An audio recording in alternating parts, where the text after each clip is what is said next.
Assalamualaikum warahmatullahi wabarakatuh. Bismillahirrahmanirrahim. Alhamdulillahi rabbil alamin.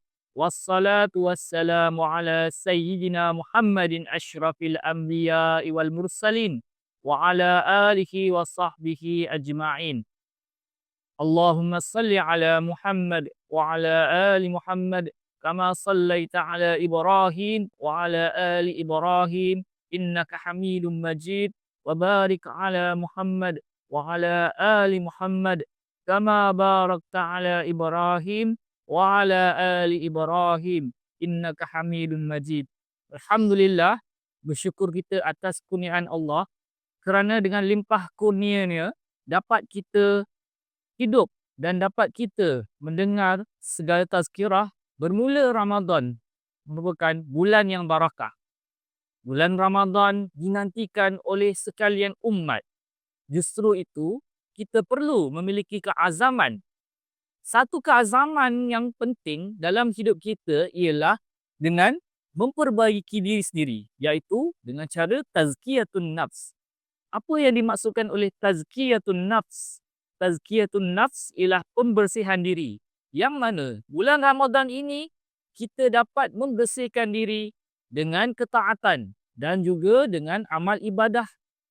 Mudah-mudahan keberkatan bulan Ramadan ini menjadikan kita terhimpun di kalangan orang yang soleh. Berdasarkan daripada hadis riwayat An-Nasa'i meliputi bulan Ramadan, an Abi Hurairah radhiyallahu anhu qala Nabi sallallahu alaihi wasallam, "Idza dakhala Ramadan futihat abwabur rahmah wa ghulisat abwabu jahannam wa sulsilatis syayatin."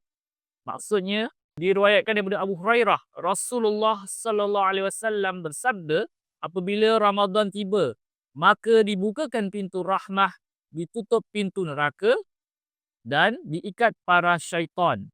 Daripada pengajaran hadis ini menunjukkan bahawa Ramadan memiliki keberkahan yang besar. Yang mana yang pertama, pintu rahmah dibuka. Pintu rahmah meliputi nikmat zahir dan batin. Rahmah yang dapat kita lihat di dunia hanyalah satu, yang mana terdapat 100 rahmah di sisi Allah. Hanya dizahirkan satu sahaja di dunia. Dan pada bulan Ramadan ini, nikmat yang banyak dizahirkan. Sama ada nikmat zahir maupun nikmat batin. Akan tetapi, nikmat batin yang banyak kita lihat di dalam bulan Ramadan ialah dipermudahkan segala jalan taubah. Yang mana nikmat taubah ini merupakan sebahagian daripada nikmat batin.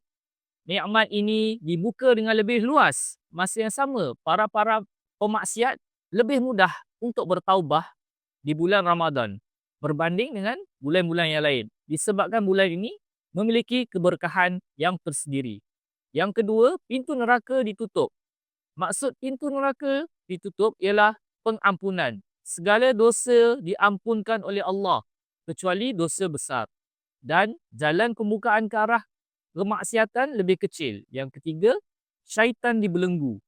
Yang dimaksudkan syaitan dibelenggu itu ialah segala bisikan syaitan yang tertumpu kepada manusia yang berpuasa itu tertegah. Dan syaitan yang berganas itu tidak dapat bertindak dengan sebaiknya seperti bulan-bulan yang sebelumnya. Sekian sahaja daripada saya. Assalamualaikum warahmatullahi wabarakatuh.